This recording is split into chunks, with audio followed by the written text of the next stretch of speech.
Älä jää yksin. Hae ammattiapua. Sitä on saatavana. Tee sitä, mistä pidät. Altista itseäsi muiden ihmisten seuraan. Helsingissä on ainakin aikaisemmin ollut muun muassa ahdistuksenhallintakurssi, jollaisen olen itsekin käynyt. Erilaisissa tukea antavissa ryhmissä on hyvä käydä. Pidä kiinni ystävistäsi, joita sinulla on.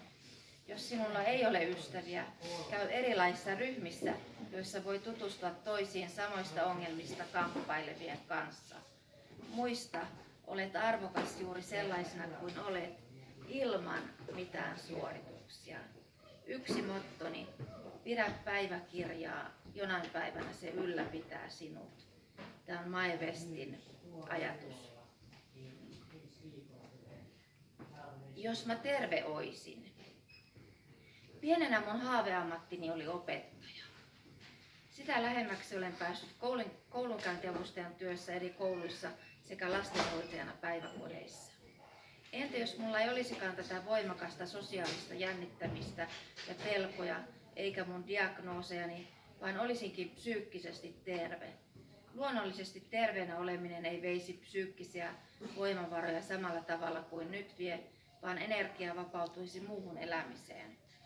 2000-luvun alussa hain yliopistoon kasvatustieteitä lukemaan, vaan en päässyt.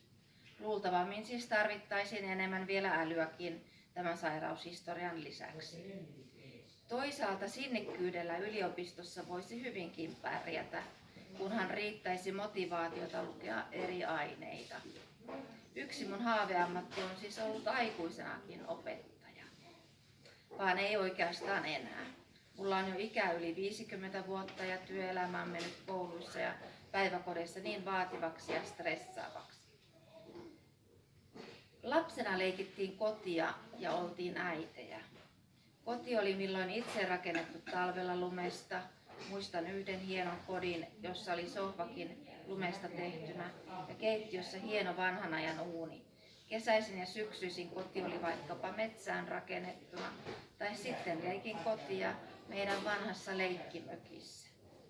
Tällä kaikella haluan kertoa sitä, että jos olisin terve tai terveempi, niin olisin mahdollisesti äiti. Pidän lapsista ja tulen lasten kanssa melko lailla hyvin toimeen. Olenhan työnikin tehnyt lasten parissa. Myös työsuhteeni olisivat todennäköisimmin kestäneet pidempään ja stressinsietokykyni